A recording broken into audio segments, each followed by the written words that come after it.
Les obres pendents dels centres educatius de l'IES Honori Garcia i també del CEIP de l'Assumpció són obres que continuen a hores d'ara sense cap data concreta d'inici, a pesar que són dues promeses del govern del Partit Popular, del govern autonòmic del Partit Popular, dues promeses que havien fet que acabarien durant l'any 2014, durant l'actual any. Ha passat ja més d'any i mig des que va caure el fals sostre del CEIP de l'Assumpció i el PP va prometre en aquell moment començar el curs, curs escolar que ja tenim començat, que començarien de nou les classes al centre. I a hores d'ara ni tan sols s'ha adjudicat l'obra que ha de fer aquesta possible reiniciació de les classes en aquell centre. Però el més greu de tota aquesta situació és que els xiquets i xiquetes de l'Escola de l'Assumpció estan desplaçats, molts d'ells,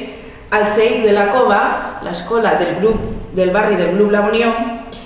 estan amuntegats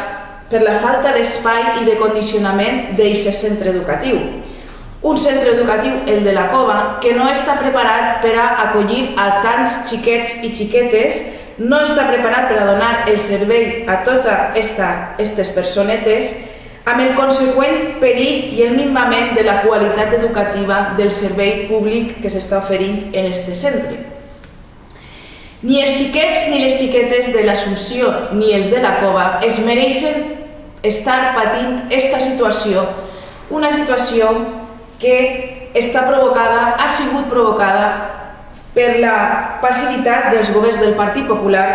de la Vall i de la Generalitat.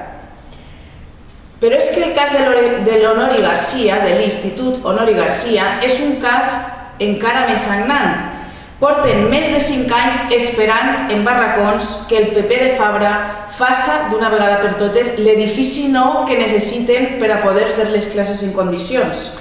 I a hores d'ara només tenim promeses vagues i cap compromís concret. Són tantes les promeses dels governs del PP de la Vall i de la Generalitat, promeses incomplides, que als ballers i balleres cada vegada els costa més de creure'ls. El PP sempre arriba tard a les necessitats del poble i no dona importància a un tema tan vital com és l'educació pública dels xiquets i les xiquetes balleres. Per això, des d'Esquerra Unida continuarem exigint que comencin ja d'una vegada per totes les obres d'estos dos edificis que necessiten començar ja de forma immediata. Això per no parlar del CEIP del Rosario Pérez, l'escola del barri Carbonaire, un centre que està necessitat d'una reforma integral des de fa ja molts anys sense que els diferents governs del Partit Popular assumisquen cap compromís d'obra o remodelació.